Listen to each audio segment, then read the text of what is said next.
because now that went perfect. We have removed a lot of things that we are not allowed to see. Get to the track and give it hell. If you don't like your engine, you should definitely have it. Finally got the Bilstein chassis for the M2. The BMW M2, the OG, is almost done.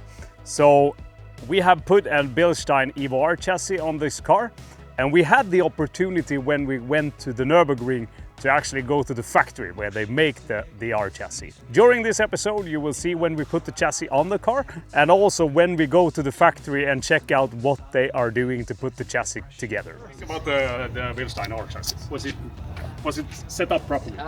Enjoy the episode. Yesterday we arrived to sunny Germany, and today we are actually visiting Bilstein Motorsport. The chassis on the BMW M2 is actually produced in here. And most likely we'll meet the guys that actually build it. Yeah, hopefully. So we will actually get a tour inside. Of course, there's a lot of secret things that is going on, so we will not be filming everything, but you will get a small glimpse of what they are doing here. And they actually sold us the chassis for the F87, so we will actually see where they actually built this chassis for the car. So now we are in the assembly area of the dampers. We actually got a nice view how the actual compression and the rebound thing is actually working. Very many small bits and pieces that is actually changing a lot of things. Matteo gave us a really nice walkthrough of that. Highly skilled people that is doing it. For me, this is really, really nice. I'm a kind of ordinance guy. I like to have things in order and I like to have it in a certain way. But what they are doing here is that they do the assembly of the shocks, but they also do the service of the shocks. So when I need to do the service on my system on the F87, I will actually send it here, and hopefully Matteo will take care of it. I feel that he's a guy that I can trust. And on the other side is the, I would say, restricted area where we're not allowed to film, but there's some really cool things ongoing there as well. So this is actually the EVO R chassis. I think he told me that this is for a Golf R or standard Golf. We have removed a lot of things that we are not allowed to see. We told previously that this is for a Golf, but we got some I got it wrong, but this mount is actually the exactly same thing that I have on my F87. So I think that this is for an M4 and not for the Golf. So we have been witnessing a quite interesting process how they are actually checking the damper. So this is actually a service damper. So before they are doing the service of the damper, they actually put it to the test. So they put it in this machine and they have factory spec of the actual damper. So on the standard damper you can actually adjust like 10 clicks on it, but here in the factory they will actually remove the bottom part of it where the numbers are, and they actually have a bit more clicks. So this particular damper is a little bit off, but what they will do is that they will do the service of the damper, change the oil, because if the viscosity of the oil has been changing during the uses of the damper, it can actually be perfect after the service. So then they will put it back into the machine and do the testing again. If it's off, they will actually drop this down and change one click to see, okay, now we are in spec. And when it's passed through the final inspection and when the service is done, it will actually be sent back to the customer basically as a brand new damper. This machine is also utilized for the new dampers. Really meticulous process where checking that the quality of the things that is going out from this area are in perfect standards. So they are not producing the standard dampers here. It's only for the motorsport part of it. Really, really interesting to see. The final thing of the process is actually putting the dampers on the car and making sure that the adjustments to the car is perfect based on the track that you are going to. So taking the car in, putting on the lift and doing the testings, making the setup on the car. When that's done, drive out, get to the track and give it hell. Tour is done. Yeah, absolutely mind-blowing. Really, really cool. We have just went through the Bilstein Motorsport division. We were able to see the whole process of the build of the shocks.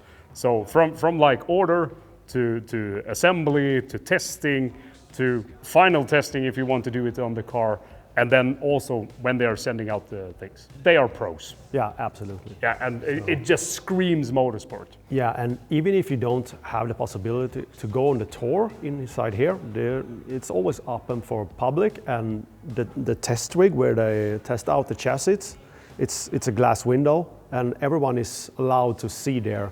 It's just a matter of being here at the right time. But they have a really nice cafeteria and nice cars, and so if you're close by, stop in and check it out. It's really worth a visit.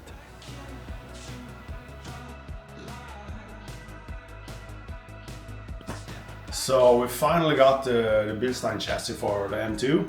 We've been waiting a long time for this, but just last minutes before the Easter holiday, it finally showed up.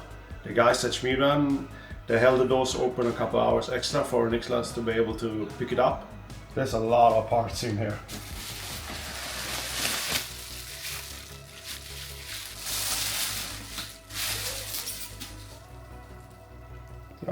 This is a rear shock.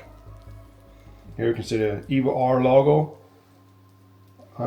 I think this is one of the absolute first M2s of this generation that got this chassis. So we need to figure everything out when we're mounting stuff on the car. It looks really, really nice. We need to figure a lot of things out during the mounting of this chassis. Being so new, we don't have any real mounting instructions. We don't have any basic settings for it. So this is one of the first chassis that's ever delivered for this car. It's being both developed and built at their factory near the ring. We're still hoping that we maybe will have a chance to visit them during our ring trip. For now on, we just have to check out all the parts and try to put this together.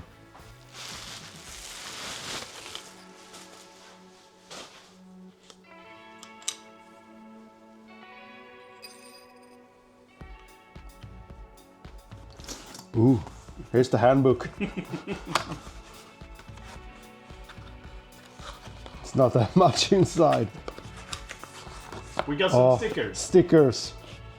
Hey! What is that? It's sunglasses. Branded sunglasses.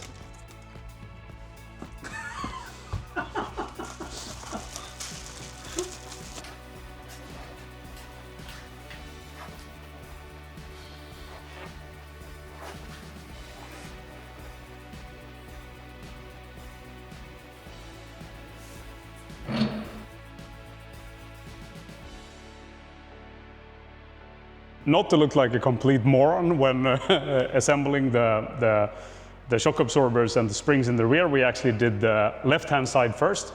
After a lot of fiddling, we actually concluded how to do it. And what we actually did wrong is that for the springs, we actually have this like mounting plate that is on the original car. That has to be removed.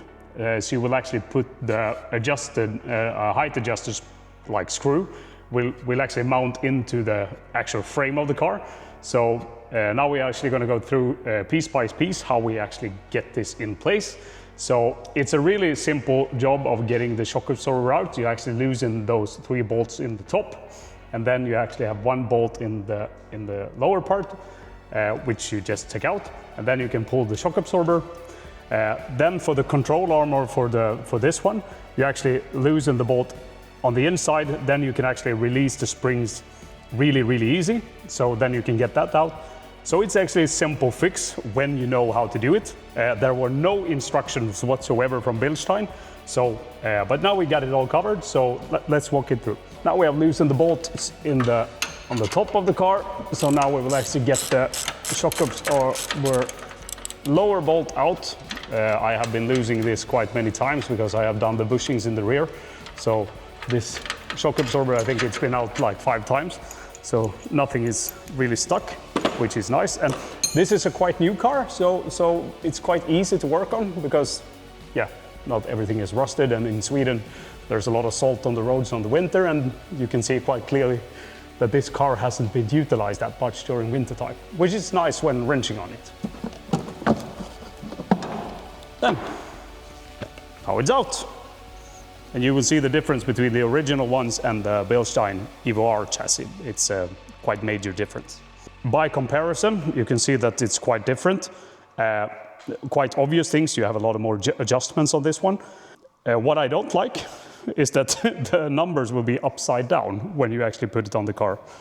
So if that's a production miss, or should it be like that? I don't know, but feels strange. So now we will actually drop the control arm On the other side, you actually have the leveling sensor. I think it's for the lights, so don't forget to loosen that one, because that I did. Oh, fuck me. But what you will do now is that you will actually drop the lower control arm, and then you can get the spring out. And I would highly recommend that you don't do it like me. Use ear protection, because now it's... That went perfect. What we did wrong was actually that we thought that the new spring will actually fit into the original mount, which it doesn't, because that will be the adjusted spring or adjusted screw for the ride height of the car. On the other side, yeah, now it's down. But I thought on the other side it was actually bolted because it was sitting quite heavily. But so now we can actually start fitting the springs. Here you have the springs. So this is the subspring or the supporting spring. What you will do is that in the control arm in the bottom, you will actually get a thick like washer or like grommet. So this will actually sit in the control arm, and then you will have the small spring in the bottom, and then you will actually put the big spring. So and between the springs you actually have this kind of bushing thing, so they actually get together nicely.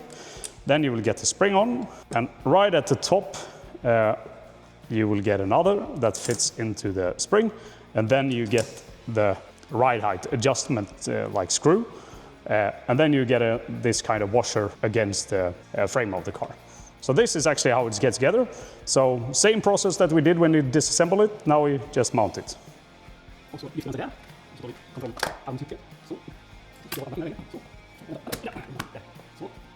So now the shock goes on, nothing strange. We pre-fitted this one, the bracket for the damper.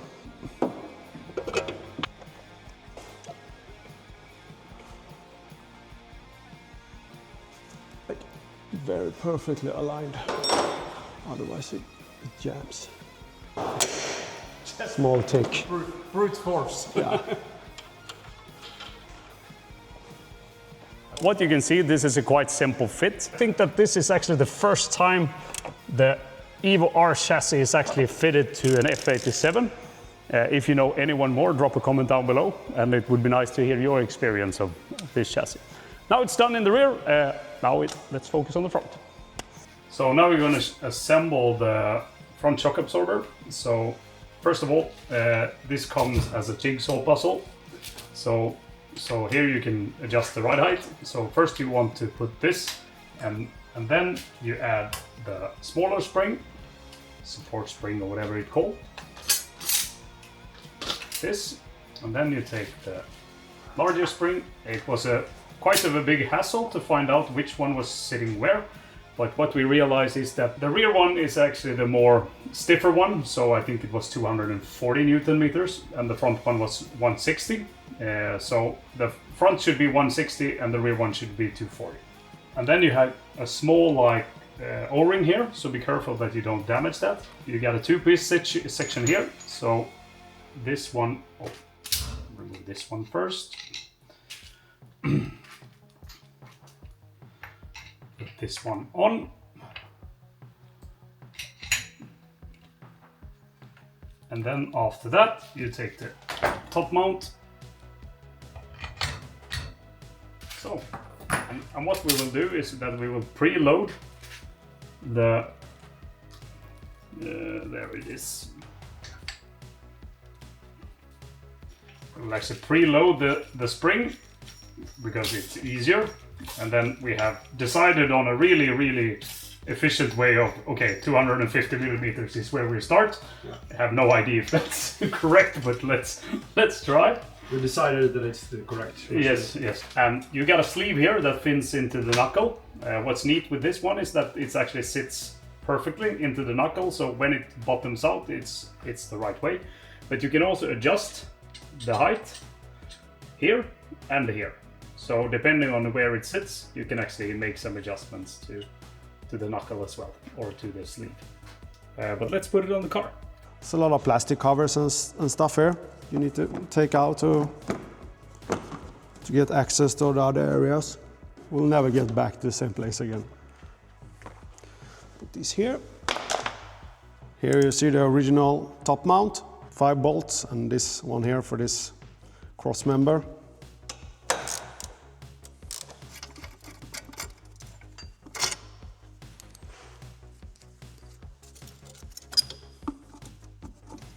And then on the back side, you have a, I'm not sure what color, you have a gap like 5 millimeters. You put something in between and pry it open. In this case, Niklas had some kind of tool that's made for this, for the sway bar.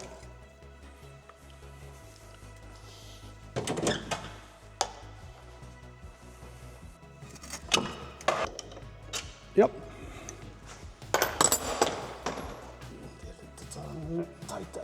Där är vi ute. Ja.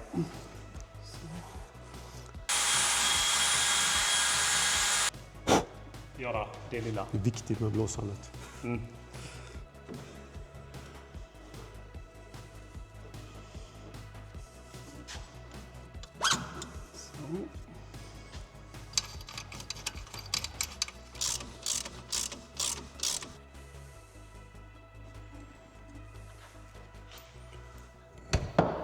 Klarar du av att vrida den själv eller?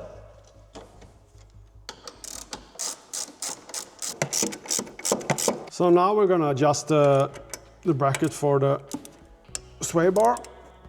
It's not threaded as we first thought. And that's just about it. So the car is now back on its wheel. The chassis is on the car. But now we will drop the car because we don't know how the car is actually sitting on the new chassis. And we have just winged it to get it in some kind of spec. So let's see how it looks. It's definitely lower. I don't know if this will be doable, but from what I see now, it looks pretty okay. F87. Yep. The OG. Yeah, exactly. Yeah, so the 400, no, 370. 370, yeah. 370. So it's the N55. Okay, and fully stock engine. Yeah, nothing whatsoever. Okay, then it was actually me. I thought like, oh, we're missing torque. I totally forgot it's like fully stock OG. Because like, when else do you get to drive a stock N55 car? It's been a while because usually they're all like, by now especially, like the kings of pops and bangs and you name it. Yeah, and you shouldn't have that. I agree. If you don't like your engine, you should definitely have it. Yes. What do you think about the Bilstein EVO R chassis? Was it set up properly? It's a bit on the stiff side. I mean, for the Nürburgring. Yeah. Like if you really want to go really crazy, I would say the compression was tiny bit, maybe a bit too hard. Yeah, because I increased that by 2 steps. Because I would soften it a bit because it was still a bit bumpy. But otherwise, I thought when I drove the car, it was really, really safe. yes, because it's safe. It's controllable. Yeah. It's controllable because like also like at Sabine Schmidt's, I went like sideways and then I actually like even slightly overcorrected because the tires were warm and good. Yeah. And like okay, now let's go the other way again.